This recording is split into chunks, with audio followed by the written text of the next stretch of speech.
그러므로 이제 그리스도 예수 안에 있는 자에게는 결코 정죄함이 없나니 이는 그리스도 예수 안에 있는 생명의 성령의 법이 죄와 사망의 법에서 너를 해방하였습니다. 율법이 육신으로 말미암아 연약하여 할 수 없는 그것을 하나님은 하시나니 곧 죄로 말미암아 자기 아들을 죄 있는 육신의 모양으로 보내어 육신의 죄를 정하사 육신을 따르지 않고 그 영을 따라 행하는 우리에게 율법의 요구가 이루어지게 하려 하심이니라. 육신을 따르는 자는 육신의 일을, 영을 따르는 자는 영의 일을 생각하나니 육신의 생각은 사망이요 영의 생각은 생명과 평안이니라. 육신의 생각은 하나님과 원수가 되나니 이는 하나님의 법에 굴복하지 아니할 뿐 아니라 할 수도 없음이라. 육신에 있는 자들은 하나님을 기쁘시게 할 수 없느니라. 만일 너희 속에 하나님이 영이 거하시며 너희가 육신에 있지 아니하고 영에 있나니 누구든지 그리스도의 영이 없으면 그리스도의 사람이 아니니라. 또 그리스도께서 너희 안에 계시면 몸은 죄로 말미암아 죽은 것이나 영은 의로 말미암아 살아있는 것이니라. 예수를 죽은 자 가운데서 살리신 이의 영이 너희 안에 거하시며 그리스도 예수를 죽은 자 가운데서 살리신 이가 너희 안에 거하시는 그의 영으로 말미암아 너희 죽을 몸도 살리시리라. 그러므로 형제들아 우리가 빚진 자로 돼 육신에게 져서 육신대로 살 것이 아니니라. 너희가 육신대로 살면 반드시 죽을 것이로되 영으로서 몸의 행실을 죽이면 살리라. 무릇 하나님의 영으로 인도함으로 받은 사람 곧 하나님의 아들이라. 너희는 다시 무서워하는 종의 영을 받지 아니하고 양자의 영을 받았으므로 우리가 아빠 아버지라 부르짖느니라. 성령이 친히 우리의 영과 더불어 우리가 하나님의 자녀인 것을 증언하시나니 자녀이면 또한 상속자 곧 하나님의 상속자요 그리스도와 함께 한 상속자니 우리가 그와 함께 영광을 받기 위하여 고난도 함께 받아야 할 것이니라. 아멘.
제가 초등학교 다니던 시절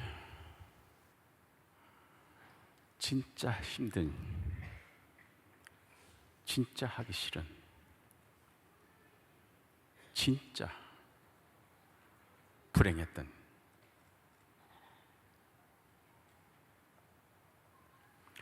그거는 담임 선생님이 너 내일 올 때 아버님 모시고 와라.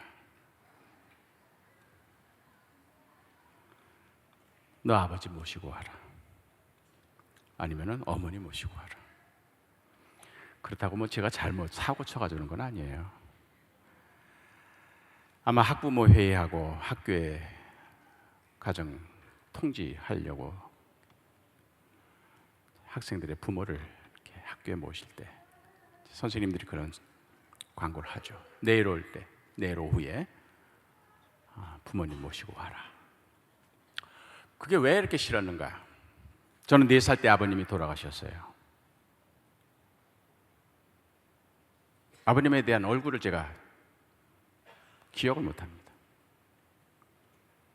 나중에 아버님 고등학교 졸업할 때 앨범에 머리 빡빡 깎고 학생 제복 입은 동그란 사진 그거 하나밖에는 아버지 얼굴이 몰라요.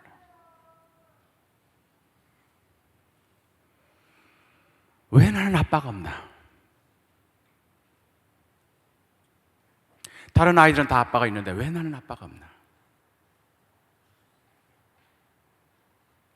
그게 싫었습니다. 다른 아이들은 학교에 오면서 뭐 아주 좋은 장난감, 학용품 아빠가 사줬다.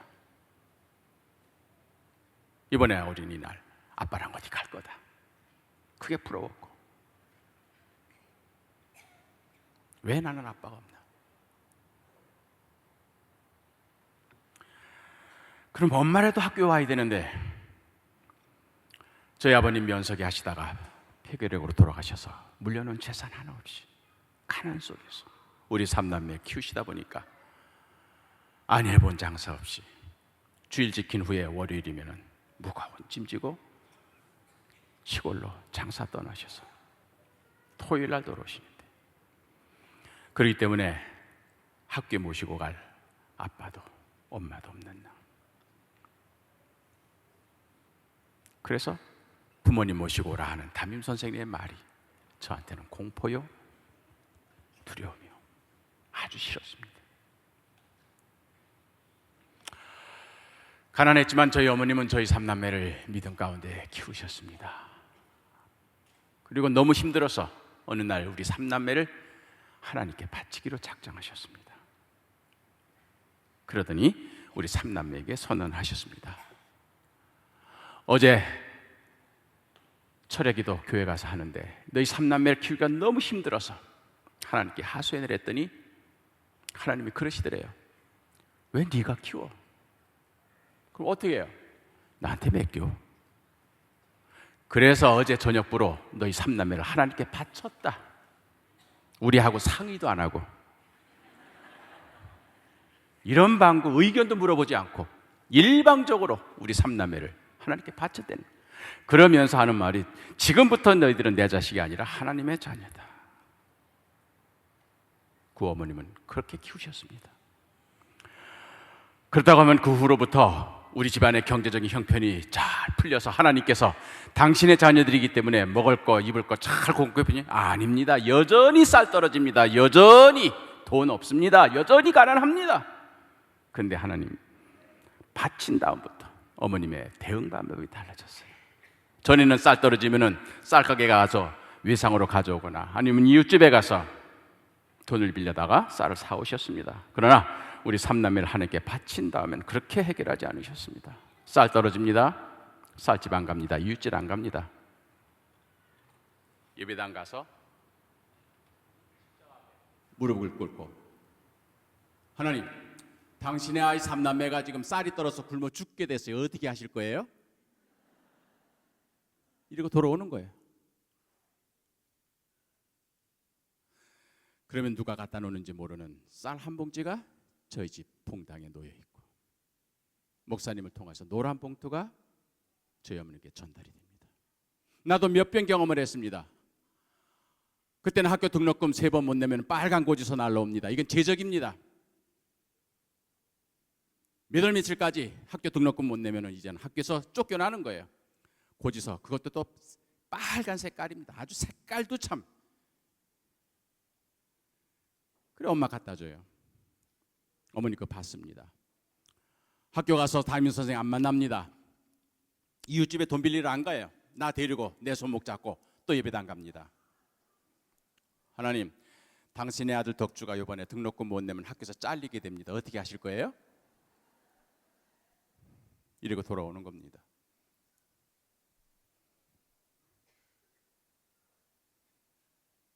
초등학교, 중학교, 고등학교, 대학원 마칠 때까지 등록금 때문에 제가 학교에서 잘린 적은 없습니다.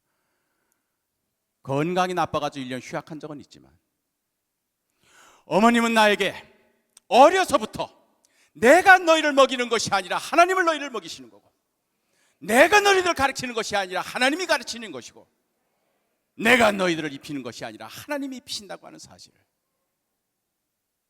깨우쳐 주셨습니다. 하나님이 나를 가르쳐주시고 하나님이 나를 먹여주신다. 그래서 우리 삼남매는 그때부터 만나를 먹으면서 자는 법을, 그래서 만나 체질이 됐습니다. 그래서 제가 쇠고기, 돼지고기 먹으면 막 두드러기가 나요. 하나님께서는 이스라엘 백성들을 애굽에서 구출한 다음에 왜 40년 동안 만나만 먹였느냐? 이유가 있습니다. 만나 체질로 바꾸시려고 한 겁니다. 그 전까지는 애굽에서 노예 생활을 했습니다. 그러다 보니까 노예 체질이었습니다. 빵 부스러기 던져주는 노예 주인의 명령에 따라, 지시에 따라 움직이는, 그래서 빵 부스러기 하나에 목숨을 내걸고 그 빵 부스러기 하나를 얻기 위하여 자존심도 체면심도 버리고 그렇게 사는 것이 노예 체질이었습니다.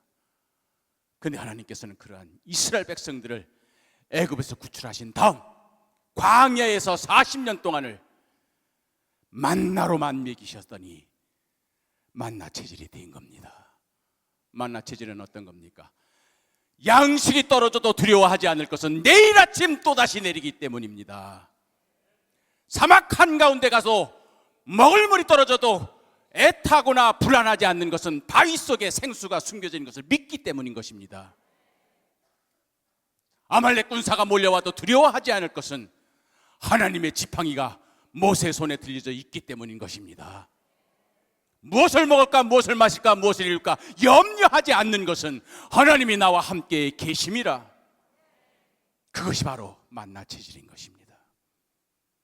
노예 체질에서 만나 체질로 하나님께서는 바꾸셔서 하나님이 나를 먹여주시고 하나님이 나를 키워주시고 하나님이 나를 입혀주시고 하나님이 나를 길러주신다는 사실을 믿게 된 겁니다. 그러나 그런 하나님을 내가 인격적으로 만나지는 못했습니다. 중학교 1학년 때 봄소풍을 가려고 준비를 하는데 갑자기 다리가 아파요. 움직일 수 없을 정도로 아파요. 어저께 저녁까지만 해도 학생들이랑 운동장에서 축구를 했는데 갑자기 밤중에 아프기 시작하더니 다리를 움직일 수가 없이 아파요. 결국 소풍도 못 가고 엄마한테 아파, 나 다리 아파, 움직일 수가 없네. 어머님이 나를 들추었습니다. 병원으로 절대 안 갑니다. 또 예배당 가요. 나를 얻고 예배당 가는데 그때 우리 교회 담임 목사님이 나와 우리 엄마를 보더니 윤거사 웬일이에요?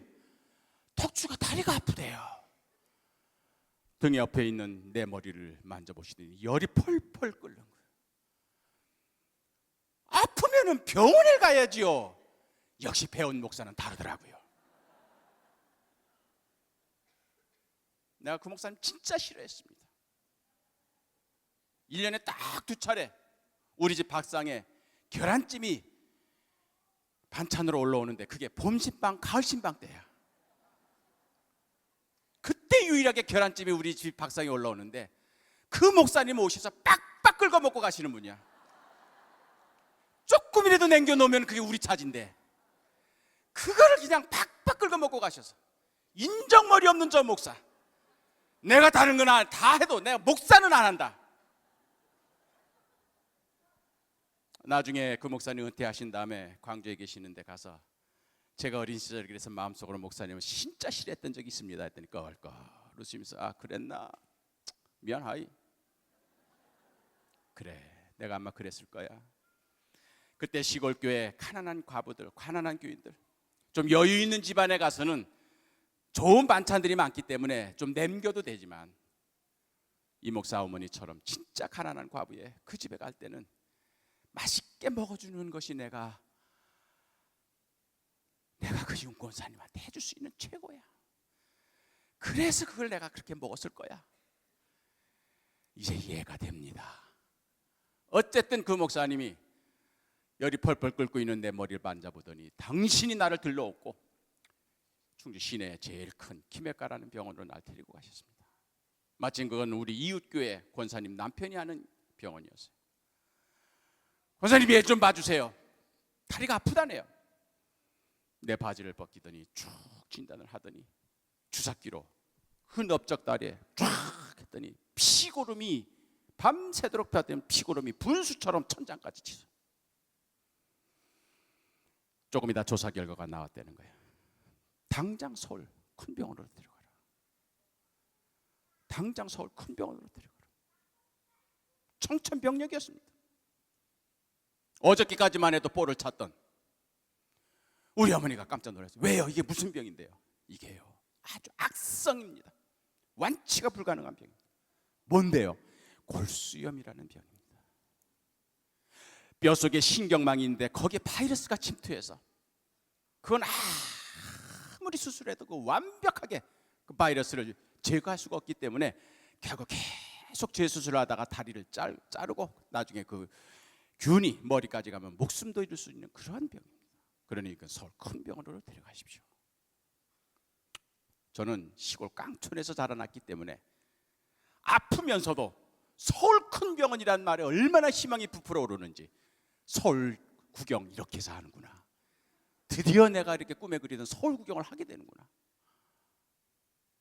근데 우리 어머님, 왜요 장로님? 이 병이 무슨 병인지 아시잖아요. 예, 알죠. 저희 어머님 초등학교도 안 나온 분입니다.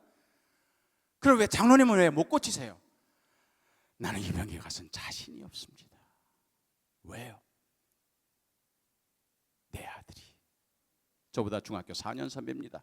내 아들이 이 똑같은 병으로 지금 5년째 내가 치료를 하고 있는데 완치를 못 시키고 있습니다. 매년 재수술을 하고 결국 지난 가을에는 내 아들 다리를 잘랐습니다. 그러니 내가 어떻게 이해해? 이 병은 진짜 자신이 없습니다. 당신의 장자를 그렇게 5년 동안 치료했으니 얼마나 좋은 약으로 얼마나 최선을 다해서 했겠습니까? 그 병에 대해서 연구를 해가면서 최선을 다해서 했을 거 아닙니까? 그런데도 결국 고치지 못하고 자기 아들 다리를 잘랐으니 진짜 그 병에 대해서는 자신감이 없는 거죠. 양심적인 의사였던 겁니다.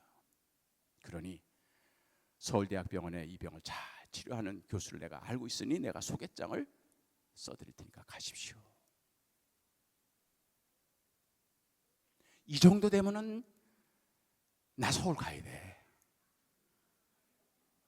이 정도 되면. 근데 우리 어머님은 하시는 말씀, 얘는요 하나님께 바치내거든요. 그게 거기서 왜 나와요? 하나님께 바치내거든요. 그래서요 이 병 죽을 병이면은요 서울 아니라 미국 가서 수술해도 얘는 죽어요. 살 병이면은요 그냥 여기서 수술해도 얘는 살아요.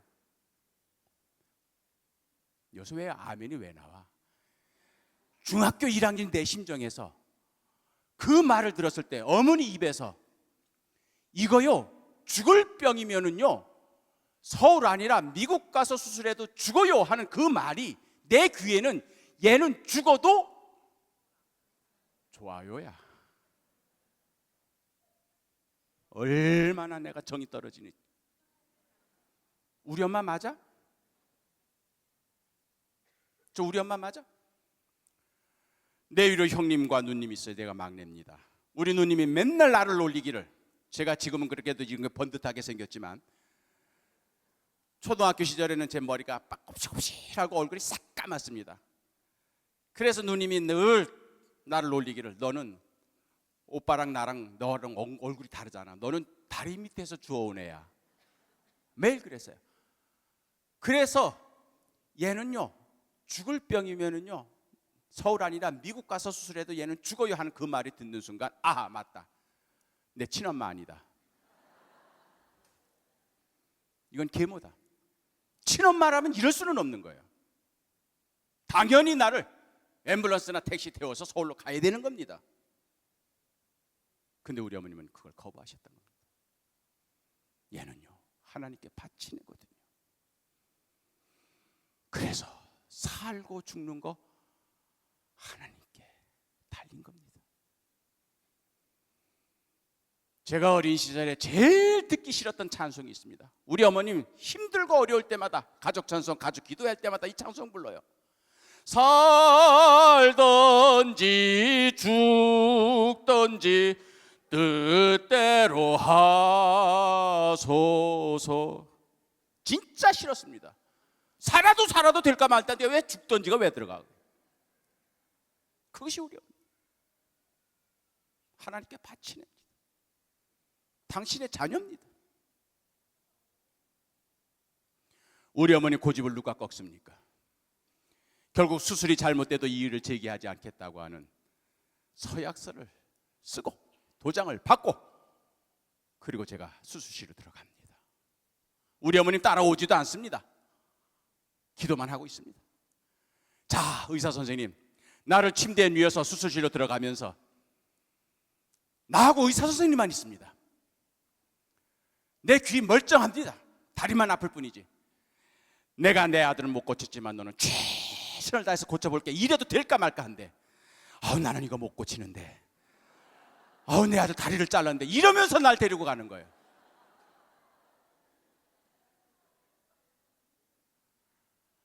어머니는 나를 포기하고 죽도 살도 난 관계치 않겠다고 하고, 의사 선생님은 아예 실패를 전제로